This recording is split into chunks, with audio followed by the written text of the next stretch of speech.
The October surprise conspiracy theory refers to a plot to influence the outcome of the 1980 United States presidential election, contested between incumbent President Jimmy Carter, DGA, and his opponent, former California Governor Ronald Reagan, RCA.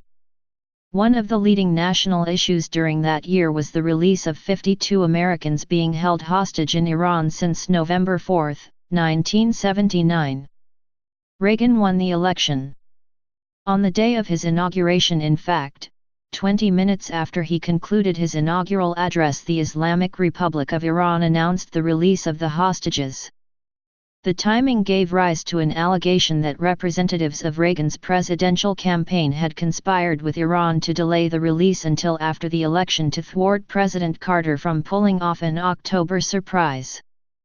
According to the allegation, the Reagan administration rewarded Iran for its participation in the plot by supplying Iran with weapons via Israel and by unblocking Iranian government monetary assets in U.S. banks. After 12 years of mixed media attention, both houses of the U.S. Congress held separate inquiries and concluded that the allegations lacked supporting documentation.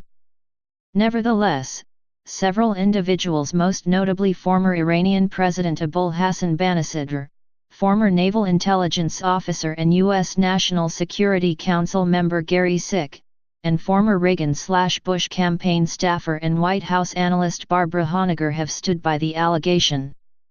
Background: in late 1979, a number of U.S. hostages were captured in Iran during the Iranian Revolution.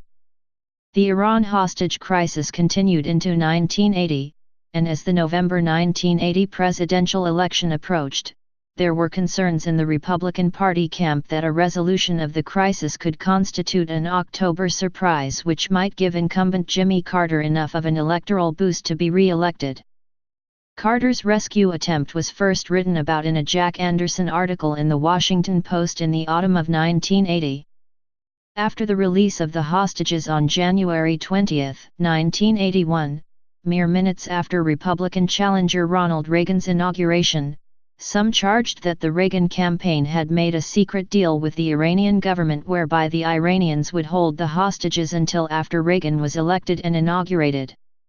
The issue of an October surprise was brought up during an investigation by a House of Representatives subcommittee into how the 1980 Reagan campaign obtained debate briefing materials of then-President Carter. During the investigation, aka DebateGate, the Subcommittee on Human Resources of the House Post Office and Civil Service Committee obtained access to Reagan campaign documents and discovered numerous instances of documents and memorandum referencing a monitoring effort for any such October surprise. The subcommittee, chaired by former U.S. Representative Donald Albosta, DMI, issued a comprehensive report May 17, 1984, describing each type of information that was detected and its possible source. There is a section in the report dedicated to the October surprise issue.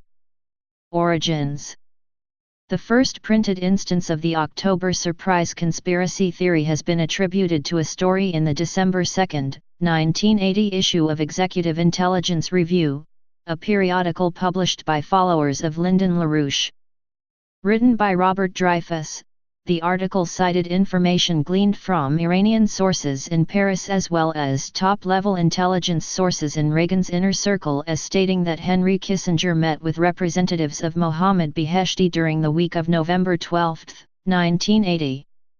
The story claimed that pro-Reagan British intelligence circles and the Kissinger faction meeting with the Iranians 6 to 8 weeks prior had interfered with President Carter's efforts to secure an arms-for-hostage deal with Tehran. The LaRouche movement returned the story in the September 2, 1983 issue of New Solidarity, stating the deal fell through when the hardline mullahs boycotted the Majlis in late October.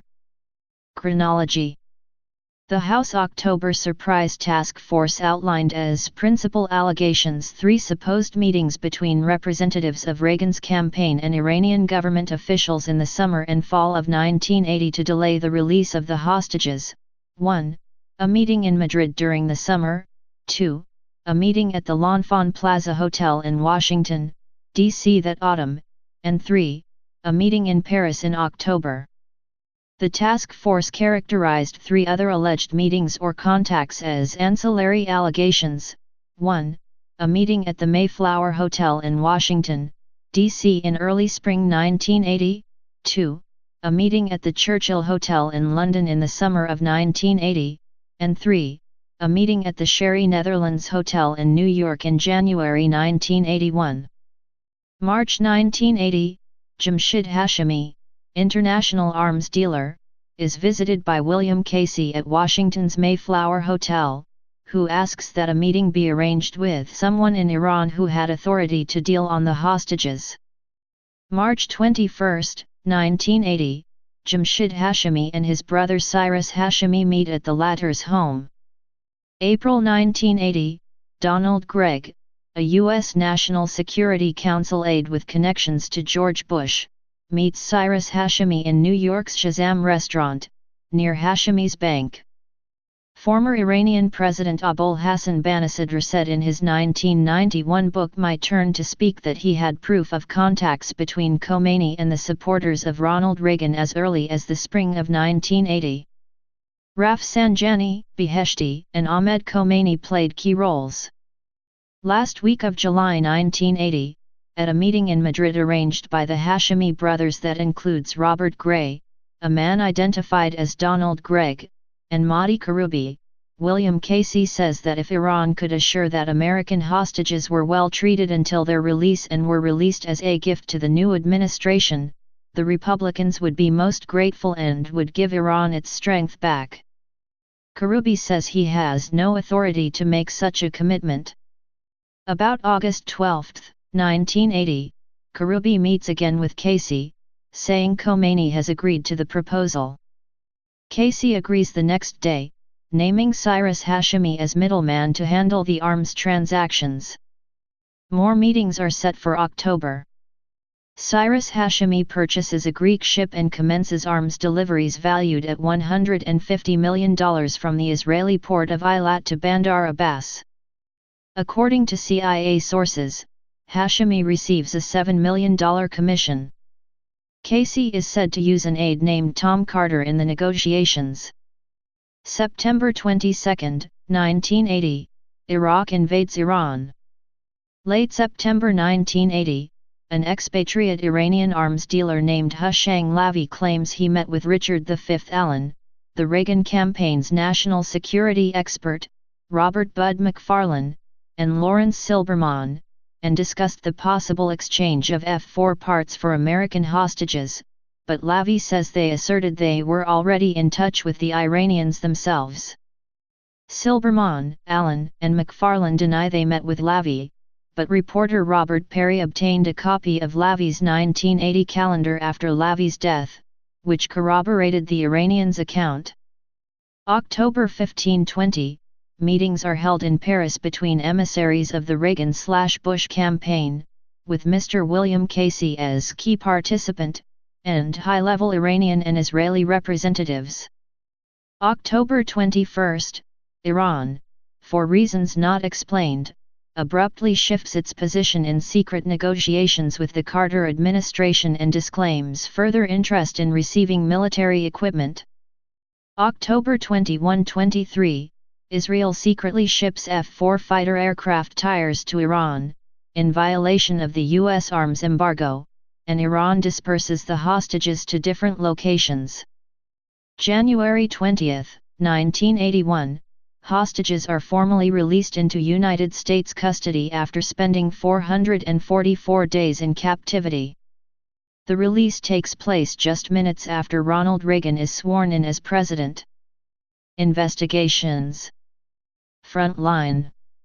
The investigative journalism TV series Frontline produced a 1991 documentary which investigates startling new evidence about how both the Carter and Reagan camps may have tried to forge secret deals for hostages during the 1980 presidential campaign. Gary Sick. Gary Sick wrote an editorial for the New York Times and a book, October Surprise, America's Hostages in Iran and the Election of Ronald Reagan, on the subject.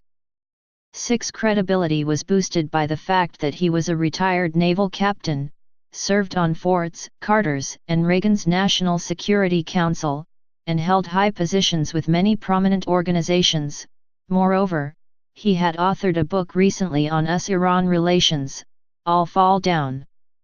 Sick wrote that in October 1980 officials in Ronald Reagan's presidential campaign, including future CIA Director William Casey, made a secret deal with Iran to delay the release of the American hostages until after the election.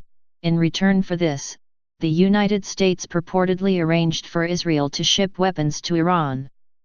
Sick, who had been a PhD student at Columbia University at the height of the Vietnam War, was a Carter White House staffer and admitted that the story is tangled and murky, and it may never be fully unraveled. He was unable to prove his claims, including that, in the days before the presidential election, with daily press pools surrounding him and a public travel schedule, Vice presidential candidate George H.W. Bush secretly left the country and met with Iranian officials in France to discuss the fate of the hostages. Senate investigation. The U.S. Senate's 1992 report concluded that, by any standard, the credible evidence now known falls far short of supporting the allegation of an agreement between the Reagan campaign and Iran to delay the release of the hostages. Danny Casolaro. In 1991, freelance writer Danny Casolaro, among others, claimed to be almost ready to expose the alleged October surprise conspiracy, when he suddenly died a violent death in a hotel bathtub in Martinsburg, WVA, raising suspicions. He appeared to be traveling on leads for his investigation into the Inslaw affair. His death was ruled a suicide. House of Representatives investigation.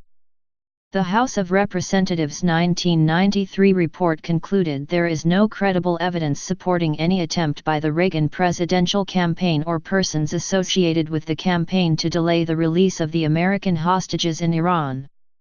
The task force chairman Lee H. Hamilton also added that the vast majority of the sources and material reviewed by the committee were wholesale fabricators or were impeached by documentary evidence. The report also expressed the belief that several witnesses had committed perjury during their sworn statements to the committee, among them Richard Brennicke, who claimed to be a CIA agent. The Village Voice. Retired CIA analyst and counterintelligence officer Frank Snepp of the Village Voice compiled several investigations of Sick's allegations in 1992. Snepp alleged that Sick had only interviewed half of the sources used in his book, and supposedly relied on hearsay from unreliable sources for large amounts of critical material. Snepp also discovered that in 1989, Sick had sold the rights to his book to Oliver Stone. After going through evidence presented by Richard Brennicke, Snepp asserted that Brennicke's credit card receipts showed him to be in Portland, Oregon, during the time he claimed to be in Paris observing the secret meeting. Newsweek. Newsweek magazine also ran an investigation, and they said that most, if not all, of the charges made were groundless. Specifically, Newsweek found little evidence that the United States had transferred arms to Iran prior to Iran-Contra, and was able to account for Bill Casey's whereabouts when he was allegedly at the Madrid meeting, saying that he was at a conference in London. Newsweek also alleged that the story was being heavily pushed within the LaRouche movement. The New Republic. Stephen Emerson and Jesse Furman of the New Republic also looked into the allegations and found the conspiracy as currently postulated is a total fabrication. They were unable to verify any of the evidence presented by Sick and supporters, finding them to be inconsistent and contradictory in nature. They also pointed out that nearly every witness of Sick's had either been indicted or was under investigation by the Department of Justice.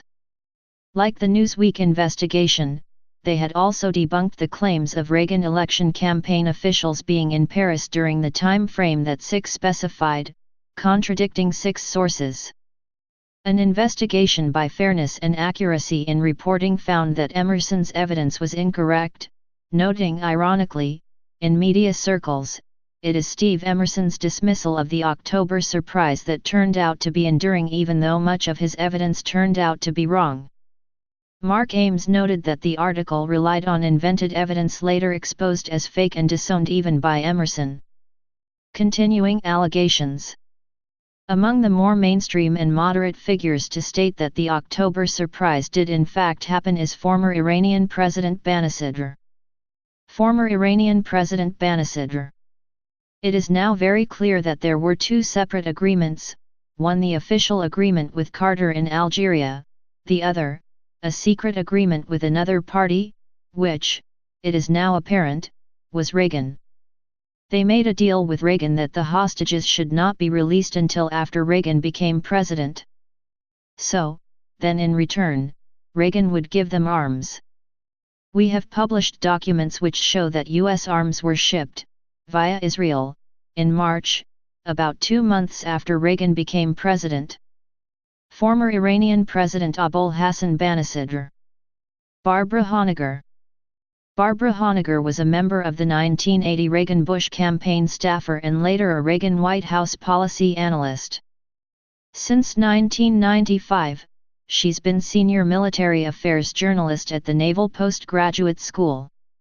After the 1980 election, she headed the U.S. Attorney General's Gender Discrimination Agency review under the presidency of Ronald Reagan, before resigning from her post in 1983.